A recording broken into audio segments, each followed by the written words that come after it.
ഓം ശാന്താകാരം ഭുജഗശേനം പത്മനാഭം സുരേശം വിശ്വാധാരം ഗഗനസദൃശം മേഘവർണം ശുഭാംഗം ലക്ഷ്മീകാന്തം കമലദീനം യോഗവിധ്യാനഗമ്യം വന്ദേ വിഷ്ണും ഭവേരം സർവലോകൈകനാഥം. ഓ നമോ ഭഗവതേ വാസുദേവായ, നമോ ഭഗവതേ വാസുദേവായ.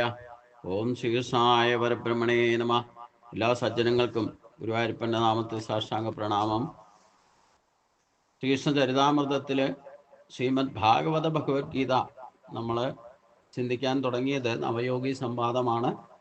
മായ എന്താണെന്നുള്ളതാണ് കഴിഞ്ഞ ദിവസം നമ്മൾ ചിന്തിച്ച്. സത്വരജ തമോ ഗുണങ്ങളാകുന്ന 3 വർണ്ണങ്ങളോട് അഥവാ ഗുണങ്ങളോട് കൂടിയവളാണ് ഈ മായ. ഈ മായ ഞങ്ങളാൽ വർണ്ണിക്കപ്പെട്ടു.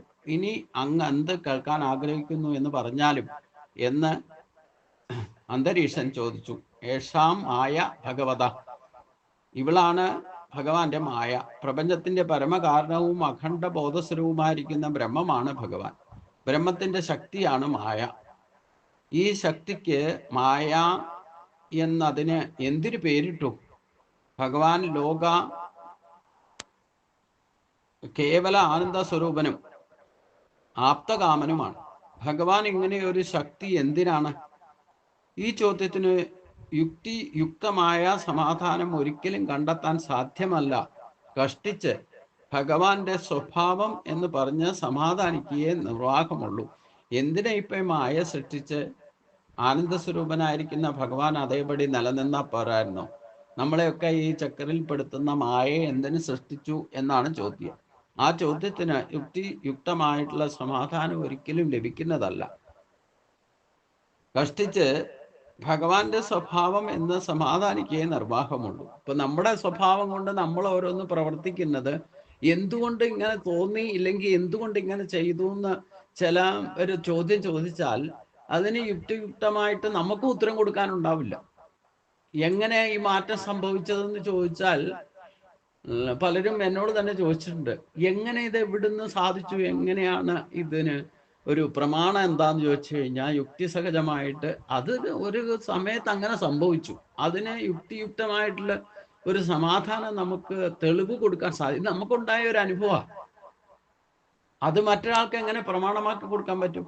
ഇതേ കാര്യം തന്നെയാണ് ഈശ്വരന്റെ കാര്യത്തിലും. ഭഗവാൻ എന്തിനാ ഈ മായയിൽപ്പെട്ട് ഇരുന്നത് കൊണ്ട് ആ മായ മുക്തനായപ്പോൾ അതിൽ നിന്നുള്ള സമാധാനം കണ്ടെത്തി എന്നർത്ഥം. എന്നാൽ ഈ മായ എന്തിനാ ഭഗവാൻ സൃഷ്ടിച്ചതെന്ന് ചോദിച്ചാൽ അതിന് യുക്തിസഹജമായിട്ട് ഒരു സമാധാനം പറയാനൊന്നുമില്ല. പെട്ടവരാണ് ഇത്. എത്ര പറഞ്ഞു കൊടുത്താലും അവർക്ക് ബോധ്യം വരില്ല. അവര് മായ ജയിച്ചാൽ ഇത് പറഞ്ഞു കൊടുക്കേണ്ട ആവശ്യമില്ല, അവർക്ക് തന്നെ ബോധ്യം വരും. ഇതാണ് ഇതിന്റെ വ്യത്യാസം. അതിന് പ്രമാണം കൊടുക്കാൻ നോക്കിയാൽ പ്രമാണം ഉണ്ടാകില്ല. പിന്നെ കുറച്ചൊക്കെ നമ്മൾ അനുഭവത്തിൽ നിന്ന് സ്വയം മനസ്സിലാക്കണം. അല്ലാതെ ഒരാളെ വിശ്വസിപ്പിക്കാനോ ബോധവൽക്കരിക്കാനോ ശ്രമിച്ചാലൊന്നും നടക്കില്ല എന്ന് എനിക്ക് 10-22 വർഷമായിട്ട് മനസ്സിലായി. കാരണം എന്താ, ഞാനിവരെ ഉള്ളവരെ മുഴുവൻ അജ്ഞതയിൽ നിന്ന് ബോധവൽക്കരിക്കാൻ വേണ്ടിയിട്ട് നടന്നിട്ട് എന്താ പ്രയോജനം എന്ന് ചോദിച്ചു കഴിഞ്ഞാൽ എനിക്ക് കുറച്ചൊക്കെ ബോധ്യം വന്നു എന്നല്ലാതെ മറ്റാർക്കും ഇത് ബോധ്യം വന്നതായിട്ട് എനിക്ക് തോന്നിയിട്ടില്ല. കാരണം എന്താ, ഈ മായ ആര് ജയിക്കുന്നു അവർക്ക് സ്വയം ബോധ്യം വരും. പിന്നെ അവർ അന്വേഷണം തന്നെ നിർത്തും. അപ്പൊ അതാണ് ഇവിടെ പറയുന്നത്. ഈ ചോദ്യത്തിന് യുക്തിയുക്തമായിട്ടുള്ള സമാധാനം ഒരിക്കലും കണ്ടെത്താൻ സാധ്യമല്ല. കഷ്ടിച്ച് ഭഗവാന്റെ സ്വഭാവം എന്ന് പറഞ്ഞ് നമുക്ക് ഭഗവാന്റെ സ്വഭാവം എങ്ങനെയാ? മായയും ഭഗവാനിൽ നിന്നും മായ മുക്തനാക്കുന്നതും ഭഗവാൻ തന്നെ. മായയെ ജയിക്കാൻ പ്രയാസമാണെന്ന് ഭഗവാൻ പറഞ്ഞിട്ടുണ്ട്. മായയെ ജയിക്കണം എന്ന് ആഗ്രഹമുള്ളവർക്ക് താനി സർവാണി സംയമ്യുക്താസീതമൽപരവശേഖ്യസേന്ദ്രിയാണിതസ്യ പ്രജ്ഞാപ്രതിഷ്ഠ എന്ന് പറഞ്ഞു. അപ്പൊ ഭഗവാനെ തന്നെ ശരണം പ്രാപിച്ചോളൂ. ആരാ മായതിന്റെ അധിപൻ, അതിനെ തന്നെ ശരണം പ്രാപിച്ചാൽ മാത്രമേ ആ മായയിൽ നിന്ന് മുക്തനാകാൻ സാധിക്കൂ.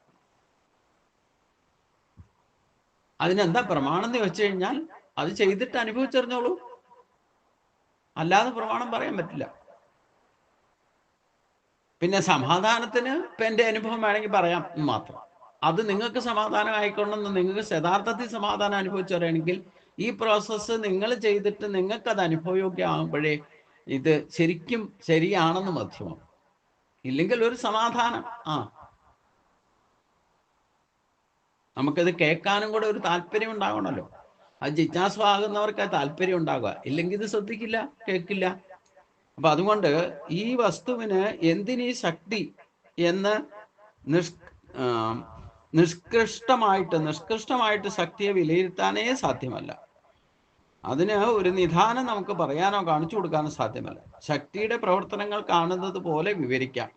ബ്രഹ്മത്തിൽ സൃഷ്ടി, സ്ഥിതി, സംഹാരങ്ങളുടെ മായയുടെ പ്രവർത്തനങ്ങൾ ആണ് ഈ അവസ്ഥാത്രയം സംഭവിച്ചുകൊണ്ടിരിക്കുന്നത്. അതായത് അചഞ്ചലമായിരിക്കുന്ന ബ്രഹ്മം ചലനാത്മകമാകുമ്പോഴാണ് മായാശക്തി പ്രവർത്തിക്കാൻ തുടങ്ങുക. അതായത് സൃഷ്ടി, സ്ഥിതി, വ്യവഹാരം, അവസ്ഥാത്രയം സംഭവിക്കണമെങ്കിൽ അതിന് സഹായം സത്വരജ തമോ ഗുണങ്ങളാണ്. അത് പ്രകൃതിയാൽ സൃഷ്ടിക്കപ്പെടും. അതോടൊപ്പം തന്നെ അതായത് അചഞ്ചലമായിരിക്കുന്ന, ഗുണാതീതമായിരിക്കുന്ന, നിഷ്കർഷയോടുകൂടിയിരിക്കുന്ന, അചഞ്ചലമായിരിക്കുന്ന ബ്രഹ്മം ചലനാത്മകമാകണമെങ്കിൽ പ്രവർത്തിക്കുന്ന ശക്തിയാണ് മായ.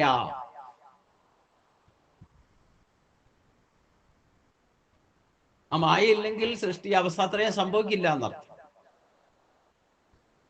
അപ്പം പ്രത്യക്ഷത്തിൽ മായയിൽ നിന്ന് സൃഷ്ടിക്കപ്പെട്ടിരിക്കുന്നതുകൊണ്ട് എന്തൊക്കെ സൃഷ്ടിക്കപ്പെട്ടിട്ടുണ്ടോ അവിടെയൊക്കെ അവിദ്യാദി ദോഷങ്ങളാണ് മായ.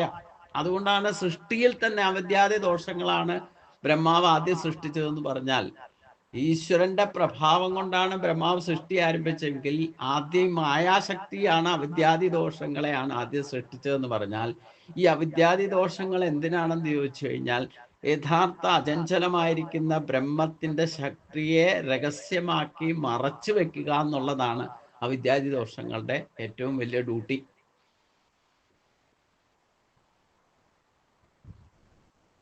എന്നാ അതിന് പ്രവർത്തിച്ച ആ ശക്തി തന്നെയാണ് ഈ അവസ്ഥാത്രയമാകുന്ന സൃഷ്ടി, സ്ഥിതി, ലയം, അവസ്ഥാത്രയം സംഭവിച്ചുകൊണ്ടിരിക്കുന്നത്. അത് മറിഞ്ഞിരിക്കുന്നതുകൊണ്ട് അതാണ് ഏറ്റവും വലിയ അജ്ഞത.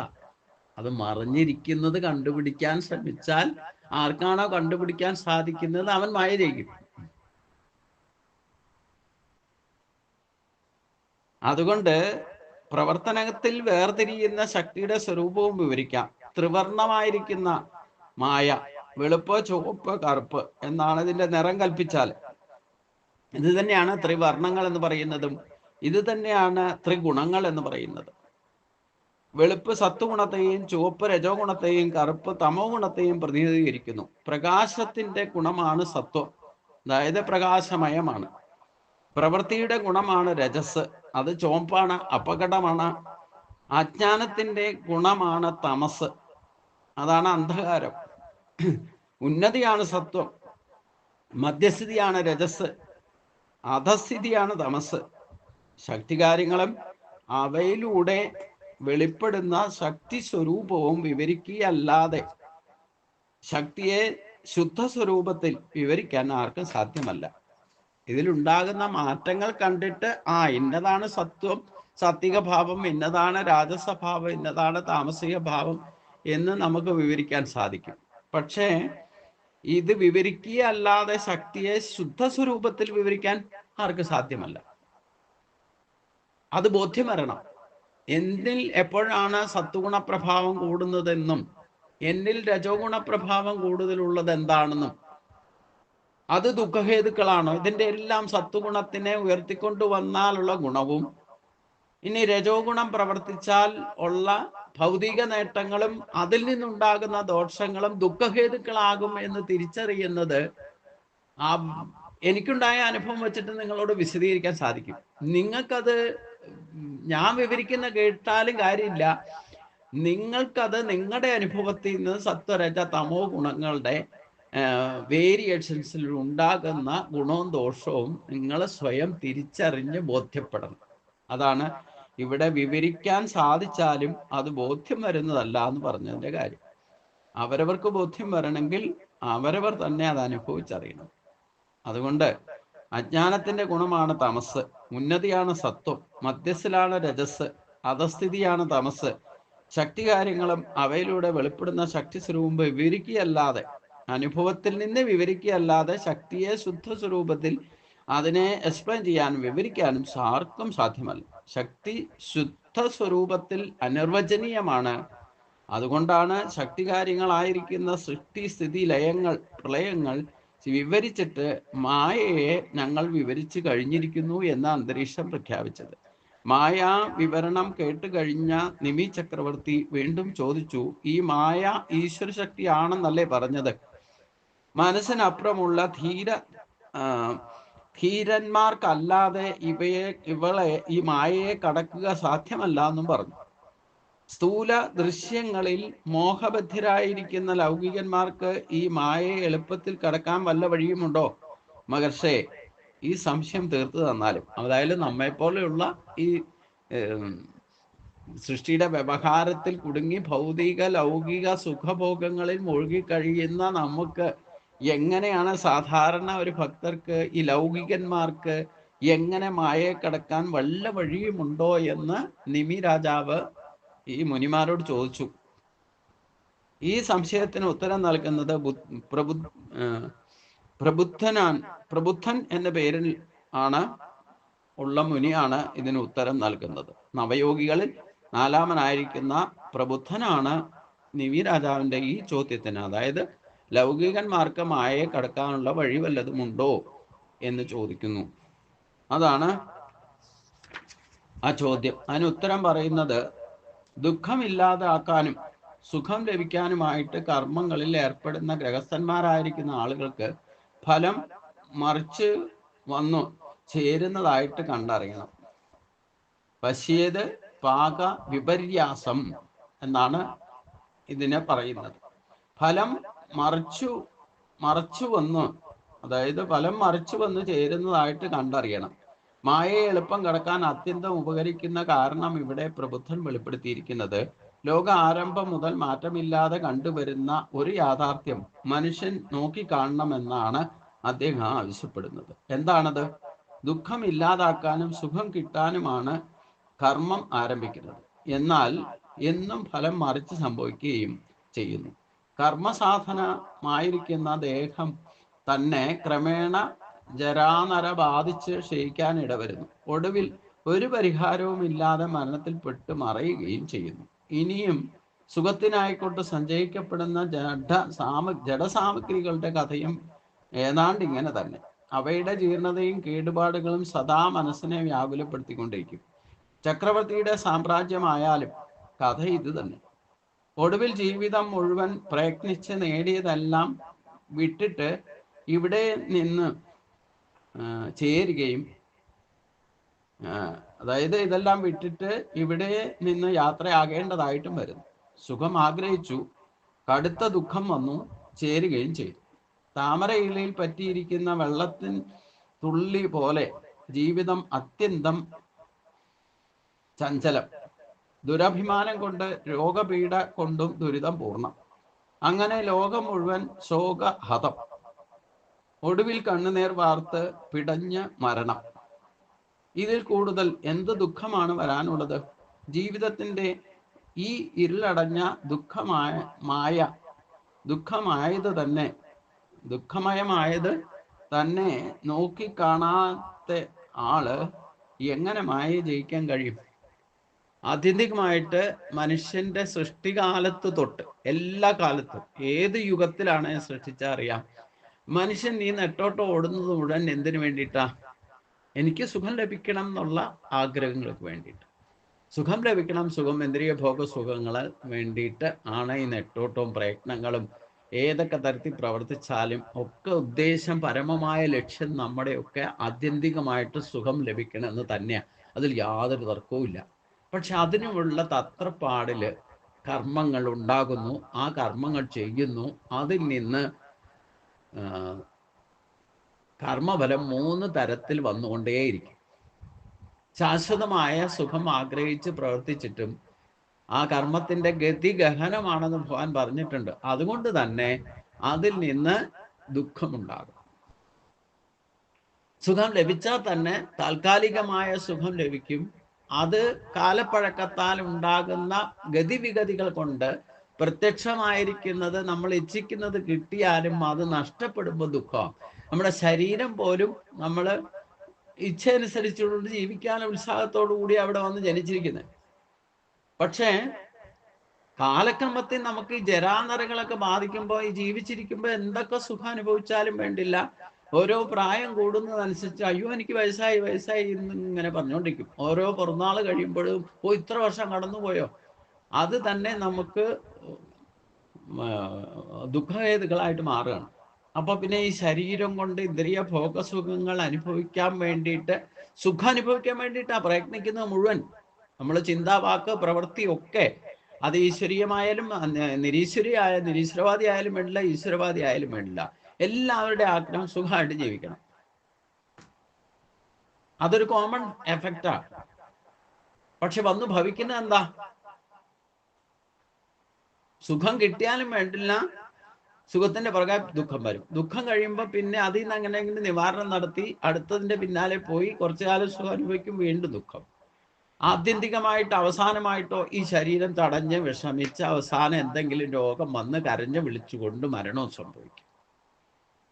കരഞ്ഞുകൊണ്ട് ജനിച്ചു, അവസാനം ബാക്കിയുള്ളവരെ മുഴുവൻ കരയിച്ചിട്ട് ഒരൊറ്റ പോകും. അപ്പൊ ആത്യന്തികമായിട്ട് നമ്മൾ ടോട്ടൽ കണക്കെടുത്താൽ ഈ സംസാര ബന്ധനത്തിൽപ്പെടുന്നവർക്കെല്ലാം സുഖം ആഗ്രഹിക്കുന്നെങ്കിലും വന്നു ഭവിക്കുന്നത് ദുഃഖമാണ്. ആഗ്രഹിക്കുന്ന സുഖവും അന്തിമം സംഭവിക്കുന്നതോ ദുഃഖശോകമയപ്രദം. അതുകൊണ്ട് കർമ്മം കൊണ്ട് നേടുന്ന സാമഗ്രികളുടെ ദുഃഖപൂർണത പ്രബുദ്ധൻ തന്നെ തുടർന്ന് വിവരിക്കുകയാണ്. പാടുപെട്ടുണ്ടാക്കുന്ന പണം സദാ മനസ്സിനെ ഉത്കണ്ഠാകുലരാക്കും. മരണഭയം ഉത്കണ്ഠയ്ക്ക് ശക്തി വർദ്ധിപ്പിക്കും. വീട്, സന്താനങ്ങൾ, മൃഗസമ്പത്ത് ഇവയൊക്കെ ഒരിക്കലും ഒരു സ്ഥിരതയും ഇല്ലാത്ത കാര്യങ്ങളാണ്. ഇവയിൽ നിന്നൊക്കെ കാര്യമായ എന്ത് സുഖമാണ് കിട്ടാനുള്ളത് എന്ന് ചിന്തിക്കൂ. കർമ്മം കൊണ്ട് നേടാവുന്ന പരലോകത്തിൻ്റെയും സ്ഥിതി ഇത് തന്നെയാണ്.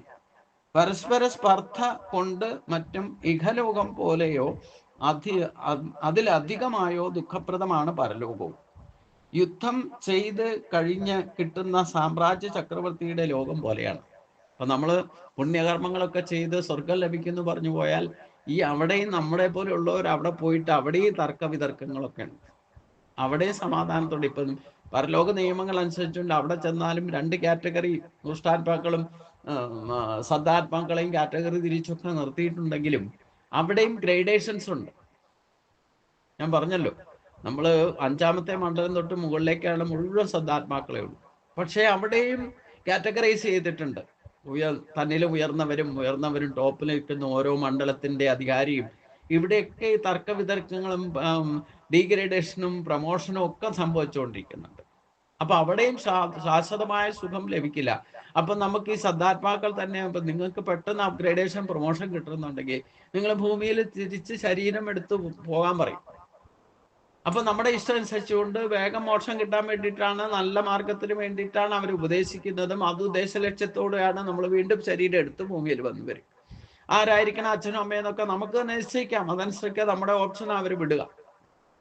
ഏതെങ്കിലും ഗതിവിധികൾ സംഭവിച്ചാൽ സപ്പോർട്ട് ചെയ്യാനൊക്കെ അവർ ഗുരുക്കന്മാരൊക്കെ 5 മുതൽ മുകളിലേക്കുള്ള മണ്ഡലത്തിലൊക്കെ ധ്യാനപ്പെടുത്തിയവരുണ്ട്. അവരൊക്കെ നമ്മൾ സപ്പോർട്ട് ചെയ്യാൻ പഠിക്കും. പക്ഷെ എന്താ കുഴപ്പമെന്ന് ചോദിച്ചാൽ, നമ്മൾ ശാശ്വതമായ ശാന്തിക്ക് വേണ്ടിയിട്ട് ഭൂമിയിൽ വന്ന് ജനിച്ചു കഴിയുമ്പം ഇവിടെ ഒരു കുടുംബത്തിൽ വന്ന് ജനിച്ചാൽ പോലും അവിടെ മിങ്കിളാണ്. ഈ ദുഷ്ടാത്മാക്കളും അതിനകത്ത് വന്ന് ജനിച്ചിട്ടുണ്ടാവും. പൂർവ്വജന്മത്തിൽ നമ്മുടെ ശത്രുക്കളായിരുന്നവരോ ഇല്ല അങ്ങനെയുള്ളവരോ പ്രതിബന്ധങ്ങൾ ഉണ്ടാക്കാൻ വേണ്ടിയിട്ട് നമ്മളെ ഈ ക്ലാരിഫിക്കേഷൻ ശരിക്കും ഉണ്ടാകണം. ഈ മത്സരബുദ്ധിയൊക്കെ ഉണ്ടാവണം, എന്നാലേ ഉണ്ടാവുള്ളൂ. അപ്പൊ നമുക്ക് ഈ പ്രതിബന്ധങ്ങൾ നമ്മൾ പോകുന്ന മാർഗത്തിൽ തടസ്സം ഉണ്ടാക്കാനുള്ള പ്രക്രിയ അതോടൊപ്പം തന്നെ ഉണ്ടാവും. അപ്പം ഈ മിങ്കിളായിരിക്കുന്ന ജീവിതമായിരിക്കും ഭൂമിയിൽ വന്ന് അനുഭവിക്കുക. ഇതിലെങ്ങനെ കാറ്റഗറൈസേഷൻ, നമ്മൾ എങ്ങനെ സന്മാർഗത്തിലേക്ക് തിരിഞ്ഞ് ബാക്കിയുള്ളവരൊക്കെ നമുക്ക് തടസ്സം നിന്നാലും നമ്മൾ നമ്മുടേതായ മാർഗത്തിലൂടെ പോകണം എന്നുണ്ടെങ്കിൽ അതിന് ഒരു നിശ്ചയദാർഢ്യം തന്നെ വേണമെന്ന് മാത്രമല്ല, അതൊരു ഈശ്വര കൃപയും യോഗവും വേണം. ഇപ്പൊ എന്തൊക്കെ പറഞ്ഞാലും വേണ്ടില്ല, ഒരു വർഷത്തെ ഭജനത്തിന് വേണ്ടിയിട്ട് ഞാൻ വീട്ടിൽ നിന്ന് പുറപ്പെടാനും അല്ലെങ്കിൽ പല കാര്യങ്ങൾക്കും തടസ്സങ്ങളൊക്കെ ഒരു പ്രതിനിധികളും പ്രതിബന്ധപ്പെടുത്താനും എന്തിനായതെന്ന് ചോദിക്കാനൊക്കെ അനേകം പേരുണ്ടായിരുന്നു. പക്ഷെ അതിനെയൊക്കെ അതിജീവിച്ചുകൊണ്ട് ഞാൻ ആരംഭിച്ചു. ഇനി ഇത് ലക്ഷ്യത്തിലേക്ക് എത്താൻ സാധിക്കുമോ എന്നുള്ളത് നമ്മുടെ നിഷ്ഠ അനുസരിച്ചുകൊണ്ട് പല പ്രതിബന്ധങ്ങളും ഉണ്ടാകാം. ഇനിയും പൂർത്തീകരിക്കാൻ പല പ്രകൃതി തത്വങ്ങളും നമുക്ക് അതിന് വിഘാതം ഉണ്ടാക്കാനൊക്കെ ശ്രമിക്കാം. ശരീരം തന്നെ വിഘാതം ഉണ്ടാക്കും ചിലപ്പം. അപ്പം അതിലൊന്നും നമ്മൾ അന്ന് ഗതി അനുസരിച്ചുകൊണ്ട് നമ്മൾ ചെയ്യാനുള്ള ചെയ്യാം. പിന്നെ ഈശ്വരന്റെ കൃപയാണല്ലോ. അനുഷ്ഠാനങ്ങൾ അനുഷ്ഠിക്കുക, അതിൽ നിന്നുണ്ടാകുന്ന സഹകാരി കാരണങ്ങളെ കൊണ്ടുള്ള അനുഭവിക്കാൻ ക്ലേശങ്ങൾ വന്നാലും അത് സന്തോഷത്തോടെ സ്വീകരിക്കുക. ഇങ്ങനെയൊക്കെ അനുഭവങ്ങളെ ഒക്കെ പ്രസാദമായി സ്വീകരിക്കാനുള്ള കഴിവ് നമുക്ക് ഉണ്ടാകണം യഥാർത്ഥ ഭക്തിയിൽ. അപ്പോഴേ നമുക്ക് ക്ലാരിഫിക്കേഷൻ കിട്ടുള്ളൂ, അപ്പോഴേ ശാന്തിയും സമാധാനം നോക്കുള്ളൂ.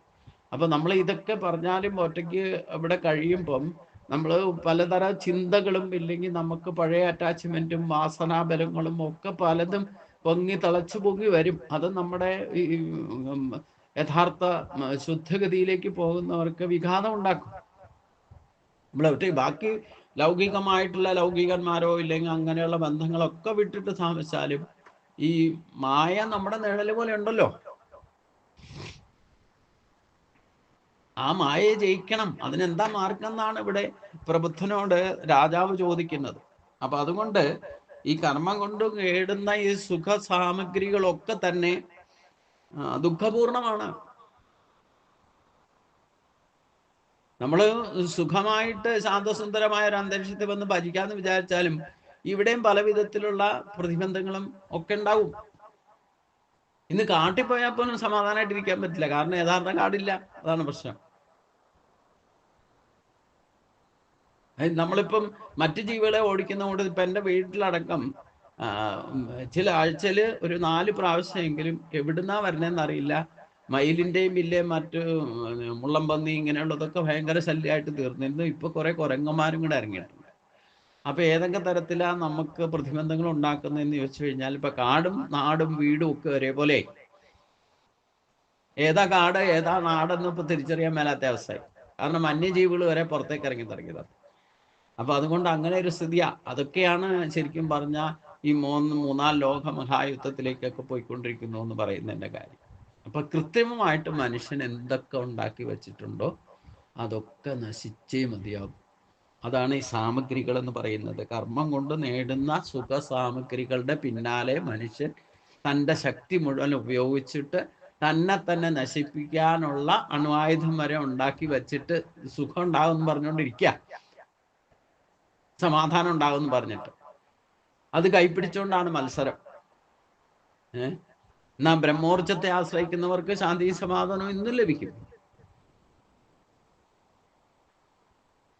അപ്പൊ അതുകൊണ്ട് ഈ സുഖസാമഗ്രികൾക്ക് വേണ്ടിയിട്ടുള്ള നെട്ടോട്ടത്തിൽ കൃത്രിമമായിട്ട് ഉണ്ടാക്കി വെച്ച് നമുക്ക് ഇപ്പൊ ഒക്കേഷണലി ലോകത്ത് എവിടെ എന്ത് ദുരന്തമോ യുദ്ധമോ എന്തുണ്ടാക്കിയാലും ഉണ്ടായിട്ട് അതൊക്കെ മനുഷ്യൻ ഉണ്ടാക്കുന്നതാണ്. എന്നിട്ട് ഉണ്ടാക്കിയിട്ട് അതിൽ കുറെ മനുഷ്യർ അതിന്റെ ദുഃഖവും അതിന്റെ പരിണത ഫലങ്ങളും ഒക്കെ അനുഭവിച്ച് കഷ്ടിച്ച് ഉത്തരിച്ചു വന്നാൽ എന്താ കാര്യം? ആരെങ്കിലുമൊക്കെ സഹായിച്ചിട്ട് നേരെയായെന്ന് വിചാരിച്ചോളൂ, എന്നാൽ എന്താ കാര്യം? എന്നാലും ഇത് തന്നെ വീണ്ടും പുനരാവർത്തിക്കും. അപ്പൊ ശാശ്വതമായ ശാന്തിയും സമാധാനത്തിന് വേണ്ടിയിട്ടാണ് മനുഷ്യന് ഈ യുദ്ധം വരെ ചെയ്യുന്നത്. സമാധാനം ഉണ്ടാകണമെന്ന് പറഞ്ഞിട്ടാണ് യുദ്ധം ചെയ്യണത്. എന്താ ലക്ഷ്യം എന്ന് നോക്കിക്കോളൂ. ഫലം എന്തായിരിക്കും? എത്രയോ പേരുടെ ജീവിതമാണ് നശിപ്പിച്ചു കളയുന്നത്. എത്രയോ പേർക്കാണ് ലോകം. ആ അർജുനൻ തന്നെ ആ യുദ്ധം നടന്നാലുള്ള സാംസ്കാരിക തകർച്ചയുടെ കാര്യം പറയുന്നുണ്ട് 1-ാമത്തെ അധ്യായത്തിൽ. ഗീത പറയുമ്പോഴേ അർജുന വിഷാദയോഗത്തിൽ ഏത് കാലത്തായാലും വേണ്ടില്ല ഈ യുദ്ധം വരുത്തി വെക്കുന്ന സാംസ്കാരിക തകർച്ചയുടെ വലിയൊരു വീക്ഷണകോണിൽ കൂടെ അർജുനൻ ഭഗവാനോട് പറയുന്നുണ്ട്. ഏത് കാലത്തായാലും ഇത് ഇങ്ങനെയാണ്. നമ്മുടെ സനാതനമായിരിക്കുന്ന മനുഷ്യ കുലധർമ്മത്തിന്റെ നാശം സംഭവിക്കും. ഇപ്പൊ മനുഷ്യൻ എന്തെങ്കിലുമൊക്കെ ആൾട്ടർനേറ്റീവ് കണ്ടെത്തും. ഇപ്പൊ എന്തെങ്കിലുമൊക്കെ നശിച്ചു പോയാലും വീണ്ടും അതിന് ആൾട്ടർനേറ്റീവ് ഡിസ്പോസിബിൾ ആയാലും വേണ്ടില്ല. നമ്മൾ തന്നെ ഇപ്പൊ ഡിസ്പോസിബിളാ. ഇപ്പം ഒന്നും നമുക്ക് റിപ്പയർ ചെയ്ത് കൊണ്ടുകൊടുക്കാനുള്ള കപ്പാസിറ്റി ഇല്ലെങ്കിൽ അതിനുള്ള ആ ഒരു മൈൻഡ് തന്നെ ഇല്ലാതെ കേടുവന്നോ അത് കളയാം എന്നുള്ളതാണ് ഇന്നത്തെ ഒരു ഡിസ്പോസിബിളാ. എല്ലാം മനുഷ്യ ശരീരം അടക്കം ഡിസ്പോസിബിളാ. അപ്പൊ വേറെ ഉണ്ടാക്കാം, ക്രിയേറ്റ് ചെയ്യാം വേഗം എന്നുള്ളതാണ് സങ്കല്പം. പക്ഷെ ഇനി ഒരു കാലം വരുന്നു, അതായത് ഈ ക്രിയേറ്റ് ചെയ്യാതെ നമുക്കൊരു ആൾട്ടർനേറ്റീവ് അറേഞ്ച്മെന്റ് ഇല്ലാത്തൊരവസ്ഥ വരും. അവരവർക്ക് എന്ത് വേണോ അത് സ്വയം പ്രൊഡക്റ്റ് ചെയ്ത് ഉപയോഗിക്കേണ്ട അവസ്ഥ വരും. അപ്പോഴേ മനുഷ്യൻ പഠിക്കുള്ളൂ. നമുക്കൊരു നേരം ഭക്ഷണം കഴിക്കുന്നുണ്ടെങ്കിൽ നമുക്ക് വേണ്ട ഭക്ഷണം നമ്മൾ തന്നെ ഉണ്ടാക്കി കഴിക്കേണ്ട അവസ്ഥ വരും. പുറത്തുനിന്ന് കിട്ടില്ല. നമുക്ക് പണം വേണോ? നമ്മൾ അധ്വാനിച്ച് നമ്മൾ ഉണ്ടാക്കണം. പുറത്തുനിന്ന് നിങ്ങളെ സപ്പോർട്ട് ചെയ്യാൻ ആരും ഉണ്ടാവില്ല. അങ്ങനെ ഒരു സ്ഥിതിയിൽ മാത്രമേ മനുഷ്യൻ കുറച്ചെങ്കിലും ഒരു ബോധം ഉണ്ടാവും. അതുണ്ടാകും. അതാ ഞാൻ പറഞ്ഞ, ഇനി ഒരു 4ാം യുദ്ധം ഉണ്ടായാൽ, 3ാം യുദ്ധം തുടങ്ങിക്കഴിഞ്ഞു, 4ാമത്തെ യുദ്ധം ഉണ്ടായാൽ ആ സമയത്ത് കല്ലും പടിയായിരിക്കും, ബാക്കിയൊന്നും ഉണ്ടാവില്ല എന്നർത്ഥം. അതായത് കൃതായുഗത്തിലെ സത്യയുഗത്തിലേക്ക് മനുഷ്യൻ തിരിച്ചു പോകുന്ന അവസ്ഥയുണ്ടാവും. തമോഗണത്തിന്റെ ആധിക്യം കൊണ്ടാണ് 3ാം യുദ്ധം ഉണ്ടാകുക. അപ്പൊ അതുകൊണ്ട് തമസ്സാണ് അതിന് കാരണം. അതുകൊണ്ട് തസ്മാൽ ഗുരും പ്രപദ്യന്തേ ജിജ്ഞാസു ശ്രേയ ഉത്തമം ശബ്ദേ പരേ ച നിഷ്ണാദം ബ്രഹ്മണ്യു ഉപശമാശ്രയം എന്നാണ് പറഞ്ഞിരിക്കുന്നത്. അതായത് കർമ്മം ചെയ്ത് കാര്യമായ സുഖമൊന്നും നേടാൻ ഉള്ളതുകൊണ്ട് ആത്യന്തികമായ സുഖപ്രദമായിരിക്കുന്ന ശ്രേയസ് ആഗ്രഹിക്കുന്നയാൾ ശ്രുതിയിലൂടെയും പ്രത്യക്ഷാനുഭവത്തിലൂടെയും ബ്രഹ്മാനുഭവം നേടി മനസ്സിൽ പൂർണ്ണമായ ഉപശമത്തെ ആശ്രയിച്ച് കഴിയുന്ന ഗുരുവിനെ ശരണം പ്രാപിക്കേണ്ടതാണ്. ഗുരും പ്രപദ്യന്തേ. അപ്പം ഈ ദേവി മഹാത്മ്യം തുടങ്ങുമ്പോൾ തന്നെ നമുക്കറിയാം, അവിടെ 2 വ്യക്തികൾ, ഒന്ന് ചക്രവർത്തിയായിട്ട് സകലതും കൂടെ ഉണ്ടായിരുന്നോ തട്ടിപ്പറിച്ച് നിരത്തിലേക്ക് ഇറക്കി വിട്ട ഒരു ചക്രവർത്തി, സുരജ മഹാരാജ. പിന്നെ ഒരു വൈശ്യൻ, അതും തൻ്റെ കയ്യിലുണ്ടായിരുന്ന സമ്പത്തും സ്വത്തും മുഴുവൻ മക്കളോ അല്ലെങ്കിൽ മരുമക്കളോ ബന്ധുമിത്രാദികൾ അടിച്ചു മാറ്റിയിട്ട് ഈളെ തെരുവിലേക്ക് ഇറക്കി വിട്ടു. ഇത് 2 കൂട്ടർക്കും ഫലത്തിൽ ദുഃഖമാണ്. ആത്യന്തികമായിട്ട് സുഖത്തിന് വേണ്ടി ആഗ്രഹിച്ചു, ദുഃഖമാണ് 2 പേർക്കും. രാജാവായിരുന്ന ആളാണ് തെരുവിൽ ഇറങ്ങിയിരിക്കുന്നത്, സമ്പത്തിന്റെ ഏറ്റവും വലിയ ധനവാനായിരുന്നു, വൈശ്യനായിരുന്നു, അയാളുടെ കയ്യിൽ ഇല്ലാത്തതൊന്നുമില്ലായിരുന്നു, എന്നിട്ടെല്ലാം നഷ്ടപ്പെട്ട് കാട്ടിൽ വന്നിരുന്നിക്കാം. 2 പേരും ഫലത്തിൽ ഒരേ ദുഃഖം. അപ്പൊ ഈ ദുഃഖത്തെ നിവാരണം ചെയ്യാൻ എന്താണ് മാർഗം എന്ന് അന്വേഷിച്ചാണ് ഗുരുവിനെ സമീപിക്കുന്നത്. അപ്പൊ ഗുരുവിനെ സമീപിക്കണം എന്നാണ് ഇവിടെ പ്രബുദ്ധൻ പറയുന്നത്. പ്രതിബോധിപ്പിച്ച ബുദ്ധിക്കാണ് പ്രബുദ്ധൻ എന്ന് പറയുന്നത്.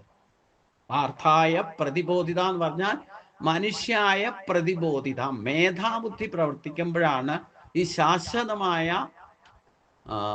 ദുഃഖ നിവാരണം എങ്ങനെ ഉണ്ടാകുന്ന ആലോചിക്കുള്ളൂ. സുഖത്തിന് വേണ്ടി നമ്മൾ ആഗ്രഹിച്ചു, ഇത് അനുഭവത്തിൽ നിന്ന് പഠിക്കുള്ളൂ. എത്ര പറഞ്ഞാലും കാര്യമൊന്നുമില്ല. നമ്മൾ ആത്യന്തികമായിട്ട് ഈ അമ്പലങ്ങളോ തീർത്ഥസ്ഥാനങ്ങളോ പുരാണങ്ങളോ ഒക്കെ വായിക്കുന്നുണ്ടെങ്കിൽ നമുക്ക് സുഖം ഉണ്ടാകണം എന്നത് ലക്ഷ്യത്തിൽ തന്നെ എല്ലാവരും കയറി ഇറങ്ങുന്നത്. പക്ഷെ ആർക്കും സുഖം ശാശ്വതമായിട്ട് അനുഭവിക്കാൻ സാധിക്കുന്നുമില്ല. അപ്പൊ എന്താ മാർഗം എന്നാണ് ചോദിക്കുന്നത്.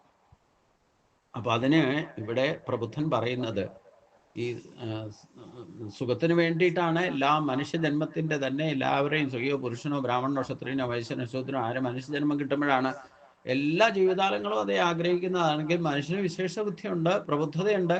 പക്ഷേ ഈ പ്രബുദ്ധത കൊണ്ട് ആഗ്രഹിക്കുന്നതൊക്കെ സുഖമാണ്. പരമമായ ലക്ഷ്യം എല്ലാവർക്കും ശാശ്വത ശാന്തി തന്നെയാണ്, യാതൊരു സമാധാനവും യാതൊരു തർക്കവുമില്ല. പക്ഷേ അതിന് ലക്ഷ്യം വെച്ചുകൊണ്ട് ഈ നെട്ടോട്ടൊക്കെ ഓടിയിട്ടും ജീവിതകാലം മുഴുവൻ പ്രവർത്തിച്ചാലും വേണ്ടില്ല, ആത്യന്തികമായിട്ട് ദുഃഖം വന്നു വഹിക്കും. ബാക്കി സമ്പത്തും എന്ത് സ്ഥിതി ഉണ്ടായാലും ഇല്ല, നമുക്ക് ജരാനരകൾ ബാധിച്ച് കിടപ്പായി കഴിഞ്ഞാൽ അത് തന്നെ അന്തിമ ദുഃഖമാണ്.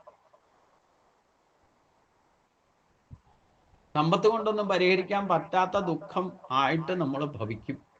അവസാനം ദുഃഖിച്ചു മരിക്കും, കൂടെയുള്ളവരെ ദുഃഖിപ്പിക്കുകയും ചെയ്യും. അതിനെന്താ ഒരു പരിഹാരം? അതാണ് കർമ്മം ചെയ്ത് കാര്യമായ സുഖമൊന്നും നേടാൻ സാധ്യമല്ലെന്നത് കൊണ്ട് എന്ന് അനുഭവിച്ചറിയണം. ഈ കർമ്മങ്ങൾ കൊണ്ടൊന്നും ശാശ്വതമായ ശാന്തിയും സുഖവും ഇന്നുവരെ നമ്മൾ ആരും അനുഭവിച്ചിട്ടില്ല എന്ന് നമ്മൾ സ്വയം ബോധ്യം വരണം. അങ്ങനെ ആത്യന്തികമായ സുഖം, ശ്രേയസ് ആഗ്രഹിക്കുന്നയാൾ അങ്ങനെയാണെങ്കിൽ ശ്രേയസ് ആഗ്രഹിക്കണം, പ്രേയസ് അല്ല എന്ന് ഞാൻ പറയാറുണ്ട്. ഒരിക്കലും പ്രേയസ് ആഗ്രഹിക്കരുത്, ശ്രേയസ് ആഗ്രഹിക്കണം.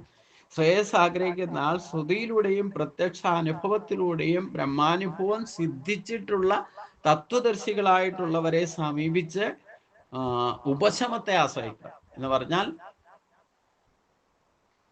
ഈ 2 വൈശ്യനും രാജാവും പോയിട്ട് ഒരു മഹർഷിയെ അഭയം പ്രാപിക്കുന്നുണ്ട്, സുമേധസ് മഹർഷി. ദേവി മഹാത്മ്യം വായിക്കുമ്പോൾ അറിയാം. ആ മഹർഷിയുടെ അടുത്ത് ആ രണ്ടുപേരും പോയി അഭയം പ്രാപിക്കുന്നത്. അതുകൊണ്ട് അർജുനനും ഈ ആത്യന്തികമായ ദുഃഖം ആണ്, ഒരു തരി മണ്ണിന് വേണ്ടിയിട്ട് യുദ്ധം ചെയ്താലും എനിക്ക് അവസാനം ദുഃഖമേ ഉണ്ടാകൂ എന്ന് പറയുന്നു. അതുകൊണ്ട് ഒരിക്കലും ശ്രേയസ് ലഭിക്കില്ല എന്ന് അർജുനൻ ഉറപ്പിച്ചിട്ട് ഭഗവാന്റെ അടുത്ത് ശരണം പ്രാപിക്കുന്ന സന്ദർഭം നമ്മൾ ആലോചിക്കണം. കാർപ്പണ്യദോഷോ പഗതസ്വഭാവക പൃച്ഛാമത്തം ധർമ്മസമൂഢചേത ശ്രേയസ്യാ നിശ്ചിതം ബ്രൂഹിതന്മേ ശിഷ്യസ്തേഹം ശാതിമാം താം പ്രപന്നം. അപ്പൊ തത്വദർശികളായിട്ടുള്ള ഗുരുക്കന്മാരെ സമീപിക്കാവുള്ളൂ ഗീതയിൽ ഭഗവാൻ തന്നെ പറയുന്നുണ്ട്. തദ്വിദ്ധി പ്രണിപാതേന പരിപ്രശ്നേന സേവയാ ഉപദേശന്തിതേ ജ്ഞാനം ജ്ഞാനിത്വാ തത്വദർശിന. ഇപ്പൊ ഭഗവത്ഗീതയിലും ഇവിടെ പ്രബുദ്ധൻ എന്ന് പറയുന്ന മഹർഷി നമുക്ക് ലൗകികന്മാർക്ക് നൽകുന്ന ഉപദേശം നമ്മള് അനുഭവത്തിൽ നിന്ന് മാത്രമേ നമ്മൾക്ക് അനുഭവം ഇത്ര ശ്രേഷ്ഠമായതുകൊണ്ട് റിട്ടയർ ചെയ്യുന്ന അല്ലെങ്കിൽ റിട്ടയർമെന്റ് വരെ നമ്മൾ ഇതിനൊന്നും വേണ്ടിയിട്ട് ഓടി നടന്നിരുന്നില്ല അല്ലേ. അപ്പൊ നമ്മൾ ഇത്രയും കാലം 10-60 വയസ്സ് വരെ ഈ ജീവിതകാലം ജീവിക്കാൻ സുഖമായിട്ട് ജീവിക്കണം എന്ന് വിചാരിച്ച് കുടുംബം സെറ്റിൽ ചെയ്യണം എന്നൊക്കെ വിചാരിച്ചുകൊണ്ട് എന്തിനൊക്കെ വേണ്ടിയിട്ട് ഓടിപ്പാഞ്ഞു നടന്നോ, അതിലൊന്നും ശാശ്വതമായ, എന്നെ സംബന്ധിച്ചുള്ള ഞാൻ റിട്ടയർ ചെയ്യാൻ കാത്തിരുന്നില്ല. അതിനു മുമ്പ് ഞാൻ ഇതൊക്കെ ഉപേക്ഷിച്ചു. കാരണം 42 വയസ്സായപ്പോൾ തന്നെ ഈ ശാശ്വത ശാന്തിയും സമാധാനവും ലഭിക്കാൻ എന്താ മാർഗം എന്നുള്ള പാതയിൽ പ്രവേശിച്ചു. അറിയാതെ പ്രകൃതിയാ പ്രവേശിച്ചതാ. പക്ഷെ ഇതൊന്നും മനസ്സിലാക്കിയിട്ടൊന്നുമില്ല. പക്ഷെ പൂർവ്വജന്മ അനുഭവങ്ങളും കൂടെ വെളിച്ചത്തിലായിരിക്കും പെട്ടെന്ന് ഭഗവാൻ ഈ മാർഗത്തിലേക്ക് എന്നെ കൊണ്ടുവന്നത്. അത് അപൂർവമായിട്ടേ ലഭിക്കുകയുള്ളൂ. വിരലിലുണ്ടാവുന്നൊക്കെ ഈ മാർഗമൊക്കെ കിട്ടുക എന്ന് പറയുന്നത് ഇങ്ങനെ പെട്ടെന്ന് ക്ലിക്ക് ആവുകയോ ചെയ്യാം, ഒരു മിറാക്കിൾ സംഭവിച്ച പോലെയൊക്കെ. അപ്പം നമ്മൾ എല്ലാവരും ചിന്തിച്ചാൽ അറിയാം, നമ്മൾ റിട്ടയർമെന്റ് വരെയൊക്കെ ഈ ജീവിതം സുഖാക്കാൻ വേണ്ടിയിട്ട്, സമാധാനത്തിന് വേണ്ടിയിട്ട് ഈ ജീവിതകാലം ഇതുവരെ ഓടി നടന്നത് കൊണ്ട് അതൊക്കെ പ്രയാസമായിരുന്നു എന്നും അതുകൊണ്ടൊന്നും ശാശ്വതമായ ശാന്തിയും സുഖവും നമുക്ക് ലഭിക്കുന്നില്ല എന്ന് കണ്ടപ്പോൾ ശ്രേയോ മാർഗം, വെറുതെ ഇരിക്കുന്ന അവസ്ഥയിൽ വെറുതെ ഇരിക്കാതിരിക്കാൻ വേണ്ടിയിട്ടൊക്കെ ആയിരിക്കും നാരായണിയോ ഗീതയൊക്കെ പഠിക്കാൻ, ഭാഗവതമൊക്കെ വായിക്കാനൊക്കെ പോയത്. പക്ഷെ ഇതുവരെ ഉണ്ടാകാത്ത ഒരു ശാന്തിയും സമാധാനവും നമുക്ക് അനുഭവിക്കാൻ തുടങ്ങുന്നുണ്ടെങ്കിൽ, അതുകൊണ്ട് ഇതുവരെ കിട്ടാത്ത ഒരു ശാന്തിയും സമാധാനവും നമുക്കൊരു പ്രസന്നതയും ഉണ്ടാക്കാൻ സാധിക്കുന്നുണ്ടെങ്കിൽ, നമ്മളുടെ സ്വഭാവത്തിൽ പരിവർത്തനം ഉണ്ടാക്കാൻ സാധിച്ചിട്ടുണ്ടെങ്കിൽ അത് ശ്രേയസ്സാണ്. അപ്പൊ ശ്രേയസ് ആഗ്രഹിക്കുന്നത് നിലനിർത്തണം എന്നുണ്ടെങ്കിലും അങ്ങനെയാണല്ലോ നമ്മൾ തമ്മിൽ പരിചയപ്പെട്ടത് തന്നെ. ആ ശ്രേയോ മാർഗം ആഗ്രഹിക്കുന്ന ജിജ്ഞാസുക്കളാണ് ഈ സത്സംഗത്തിൽ തന്നെ വന്ന് ചേരുക. അപ്പൊ അതുകൊണ്ട് അത് തന്നെ ഒരു ഗുരു കൃപയാണെന്നർത്ഥം. ഏറ്റവും വലിയ ഗുരുവാരാ? ഗുരുവായൂരപ്പൻ. അപ്പൊ അതുകൊണ്ട് ഗുരു പ്രപദ്ധ്യത എന്നാണ് പറഞ്ഞിരിക്കുന്നത്. ആ ഗുരുവിനെ പറ്റി ഗുരുവിനെ, തത്വദർശിയായ ഗുരുവിനെ പറ്റി എങ്ങനെയുള്ള ആയിരിക്കണം ഗുരു എന്നൊക്കെ വിശദീകരിക്കുന്നത് പ്രബുദ്ധൻ തന്നെ വിശദീകരിക്കുന്നുണ്ട്. അത് നമുക്ക് അടുത്ത ദിവസം ചിന്തിക്കാം. എല്ലാവർക്കും നമസ്കാരം. ഓം സ്വസ്തി പ്രജാഭ്യാം പരിപാലയന്താം ന്യായേന മാർഗേണ മഹിമഹീശാകോ ബ്രാഹ്മണേഭ്യോ സുമതീർത്യം ലോകാ സമസ്താ സുഖിനോ ഭവന്തു. ലോകാ സമസ്താ സുഖിനോ ഭവന്തു. ഓം ശാന്തി ശാന്തി ശാന്തി.